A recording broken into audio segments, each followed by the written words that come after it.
Baik, saya langsung ke Pak Ito Sumardi. Pak Ito, tadi Bu Titin mengatakan bahwa akan menghadirkan sejumlah saksi fakta yang justru tidak ada kaitannya dengan peristiwa kejahatan atau peristiwa pembunuhan terhadap Vina dan juga Eki. Karena berkeyakinan bahwa ini adalah kecelakaan, bukan pembunuhan.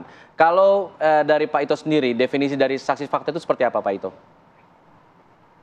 Jadi begini ya, kita perlu pahami dulu tentang pengertian saksi fakta. Kalau menurut bahasa hukum, sebagian saksi, sebagian besar itu adalah saksi fakta, yaitu mereka yang memiliki pengetahuan pribadi, ya, pengetahuan pribadi tentang kejadian yang mendasari atas gugatan atau orang-orang yang terlibat.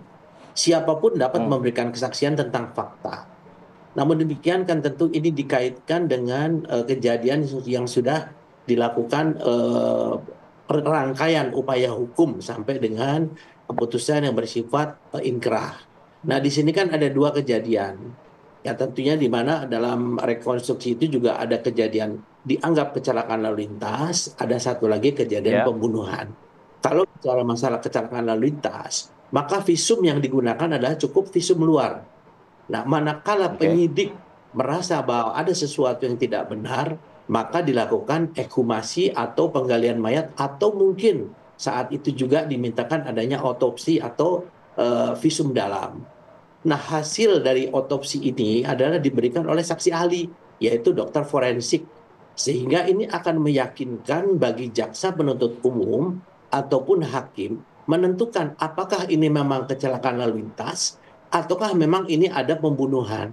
Sehingga apa yang diputuskan oleh JPU dan hakim itu pada dasarnya adalah mendasarkan kepada keterangan saksi ahli, yaitu data forensik, yaitu otopsinya. Nah, sekarang kan semua boleh sajalah menyampaikan. Kita kan akan mencari keadilan dan kebenaran.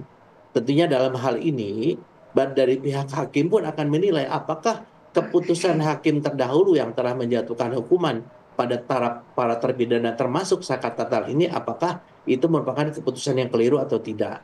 Nah, tentu ini adalah Hmm, didasarkan juga kepada penuntutan ya yang dilakukan oleh JPU. JPU telah menjawab dalam memori kasasi ya, jadi kontra memori dalam kasasi PK itu. Saya kira mungkin silakan saja disampaikan kepada sidang dan saya yakin mungkin hakim akan mempertimbangkan apakah ini relevan ya saksi-saksi ini yang diajukan ataukah tidak relevan. Kalau ada pencabutan daripada keterangan itu pun akan dikaitkan dengan beberapa saksi-saksi lain yang saat itu dihadirkan dan juga tentunya sebagaimana kita ketahui keterangan saksi itu adalah tidak lebih kuat daripada keterangan ahli. Jadi keterangan ahli oke. dan juga fakta-fakta ataupun mungkin barang-barang bukti yang diyakini oleh hakim itu adalah menjadi satu petunjuk bahwa telah terjadi pembunuhan, itulah yang menjadi dasar daripada keputusan hakim. Saya kira keterangan saksi ahli Ya, yang digunakan oleh hakim Pak ini Ito, tentu uh, baik. ya Pak Ito, kalau bagaimana kita Mbak Ratu? mendengarkan narasi yang saat ini digaungkan oleh kuasa hukum Saka Tatal adalah bukan pembunuhan, penganiayaan yang berujung kematian, tapi justru kecelakaan. Berarti ini akan semakin pelik nggak sih Pak pembuktian? Kalau kita melihat kan seharusnya sidang PK hanya mengecek mungkin bukti-bukti saja ya. Ini rasanya udah kayak sidang Baru. baru bahkan ya. Iya, itu menurut saya betul ya, betul sekali Mbak Ratih ya. Kan ada aturan di dalam sidang PK yang mungkin oleh hakim bisa saja diabaikan ya. Tapi kan ini kita tidak menguji material ya, seperti sidang pengadilan biasa. Tentunya hal ini itu hak juga daripada penasihat hukumnya untuk menyampaikan, tentunya juga persidangan tidak bisa menolak. Tapi pertimbangan hakim tentunya nanti ada. Apakah ini relevan atau tidak? Karena kejadian ini kan sudah 8 tahun yang lalu, Mbak Rati ya. Kalau dikatakan saksi-saksi Ya. fakta itu adalah kita juga harus menyesuaikan juga dengan waktunya, apakah memang bisa diterima atau tidak. Saya kira mungkin ini akan menjadi pertimbangan daripada hakim PK nanti gitu, Mbak Rati. Ya, Pak Ito, salah satu yang dipertimbangkan dalam sidang PK kan ada 3 alasan untuk sidang PK, yaitu adalah adanya novum baru, lalu kemudian ada putusan hakim yang bertentangan dan ada kelalaian dari putusan hakim Putusan itu hakim. sendiri. Nah, kalau kita melihat seperti memang narasinya memang ingin diarahkan ke kelalaian hakim begitu setelah novumnya ini ditolak oleh kontra memori dari jaksa. Nah, untuk kelalaian hakim ini, bukankah memang ada batas waktu tertentu, Pak? 180 hari kalau tidak salah. Apakah itu masih bisa dipertimbangkan oleh hakim saat ini? Ya pastilah, pasti itu kan aturan hukum ya Mas ya. Dan ini kan sekarang ingin bagaimana diyakinkan bahwa itu adalah kecelakaan lalu lintas dengan didasarkan Hmm. kepada visum daripada dokter di Rumah Sakit Gunung Jati. Visum itu sebagaimana saya sampaikan adalah visum luar.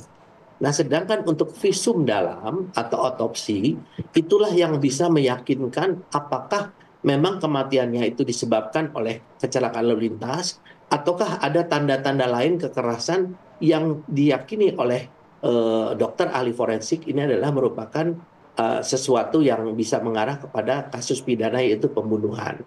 Soal pembunuhan berencana dan lain sebagainya tentunya itu kan didasarkan kepada keterangan-keterangan saksi lain sehingga diputuskan bahwa ini adalah merupakan kejahatan ya pembunuhan berencana yang tentunya waktunya Baik. kalau pembunuhan berencana itu bisa seketika ataupun bisa melalui perencanaan yang panjang ya, bisa yang pendek panjang, Hmm. bisa menggunakan alat komunikasi ataupun tidak.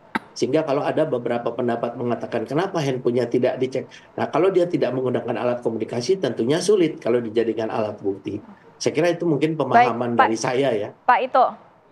Baik, Pak Ito, tapi kalau melihat dari sisi saksi-saksi yang dihadirkan oleh kuasa hukum Saka Tatal, rencananya bahkan ada undangan juga untuk Ibtu Rudiana dihadirkan dalam sidang PK kalau berkenan hadir. Kemudian juga sebelumnya kita mendengar ada 2 mantan Polri yang juga diundang tapi tidak bisa hadir. Selain itu juga ada Deddy Mulyadi yang kabarnya juga dari konten YouTube-nya ini bisa merekonstruksikan lagi kasus ini. Nah, kalau Pak Ito menilainya akankah cukup bernilai atau bisa diterima oleh hakim dengan diundang begitu pihak kepolisian dan lain sebagainya ini? Saya kira ini sudah dijawab oleh Mbak Ratih tadi ya, bahwa sidang PK itu kan ada aturannya. Jadi saya kira mungkin Iya. sekarang bisa saja dihadirkan, tetapi kan nanti hakim akan menganggap apakah ini relevan atau tidak. Ya, jadi Atau tidak? memang Oke. kita lihat sidang PK dengan sidang biasa itu tentunya kan ada dengan persyaratan. Kalau memang ada kelalaian hakim, tentunya hakim PK akan melihat kelalaiannya di mana, gitu ya. Kalau memang ada Baik. hal-hal yang mungkin dianggap bahwa di dalam persidangan terdahulu hukum, tentu hakim PK juga akan menilai dan tentunya relevansinya dengan saksi-saksi yang dihadirkan, termasuk saksi ahli. Kalau saksi ahli ini kan ahli bidang apa? Apakah relevan dengan Baik. kasus itu, gitu kan? Misalnya ada seseorang Baik. menganggap bahwa ini bukan pembunuhan, apakah dia seorang ahli? Kalau dia seorang ahli forensik mungkin saja bisa, tapi didasarkan kepada hasil otopsi pada saat itu. Demikian. Baik, saya ingin ke Bu Titin. Bu Titin, apa yang bisa Anda jelaskan mengenai relevansi dari fakta apa saksi-saksi yang akan dihadirkan hari ini dengan apa yang ingin Anda buktikan di sini bahwa ini bukanlah pembunuhan tapi kecelakaan? Relevansinya karena gini, di sidang 2016 itu kita walaupun kita sudah menghadirkan saksi-saksi alibi yang menyatakan keberadaan Saka Tatal pada malam ditemukannya kedua korban, tetapi kan semua fakta-fakta itu diabaikan oleh hakim, diarahkan hanya sesuai BAP. Kemudian ada seseorang yang tokoh yang bisa merekonstruksi kembali, karena kan kita juga tidak bisa menghadirkan saksi-saksi alibi yang dulu pernah dihadirkan.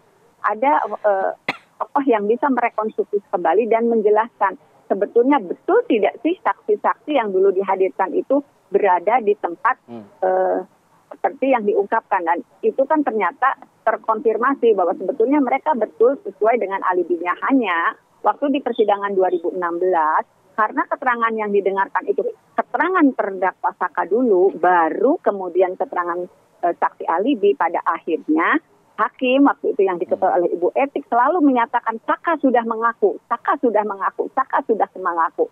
Dan dengan itulah sebabnya kita juga menghadirkan saksi-saksi yaitu dari ahli pidana. Seperti apa sih kalau misalnya keterangan seperti itu, bagaimana sih kondisi persidangan dahulu juga akan dihadirkan, kita hadirkan saksi lain yang mengetahui persis bagaimana kondisi sidang terdahulu di 2016 saat menghadirkan anak Saka Tatal, anak yang berkonflik dengan hukum Saka Tatal, gitu. Jadi saya menilai itu sangat relevan. Oke, saya terakhir mau ke Pak Ito. Pak Ito menyoroti ini tidak hanya Saka Tatal yang mengajukan PK, nampaknya Rivaldi alias Andika juga akan segera mengajukan PK, dan mungkin berbondong-bondong nanti terpidana lainnya. Ini Pak Ito mencermatinya seperti apa Pak Ito terakhir? Nah, baik Mbak Rati, kan mereka itu para terpidana dihukum seumur hidup. Berarti kan seumur hidupnya dia berada di tahanan.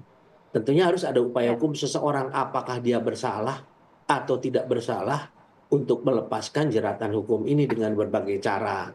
Tapi kan kita ingin melihat tadi adalah bagaimana kebenaran dan keadilan bisa ditegakkan bukan hanya kepada mereka saja tentunya. Kepada dari pihak Ibtu Rudiana maupun juga kepada orang tuanya Vina. Karena kita juga harus melihat kalau memang betul mereka tidak bersalah, siapa yang melakukan perbuatan ini? Kan tentunya harus dicari. Ya. Nah, kita tentunya mendasarkan kepada hal ini, saya tidak mengikuti sidang tahun 2016 yang diikuti langsung oleh Bu Titin, tapi ini ada 3 keputusan ya dari Hakim Pengadilan Negeri, Hakim Pengadilan Tinggi, kemudian Mahkamah Agung, dan tentunya yang menjadi pertimbangan kenapa tiga-tiganya ini mengamini untuk hukuman terhadap mereka termasuk pada Sakatatal. Saya kira ini yang perlu diuji oleh hakim dari PK ya Mbak Rati ya. Demikian. Baik. Baik, nanti kita akan tunggu jalannya sidang PK lanjutan pada hari ini akan menghadirkan sejumlah saksi fakta dari pihak Sakatatal. Terima kasih Pak Ito, terima kasih juga Bu Titin sudah bergabung bersama kami di Apa Kabar Indonesia Pagi. Assalamualaikum, selamat pagi. Assalamualaikum, selamat pagi.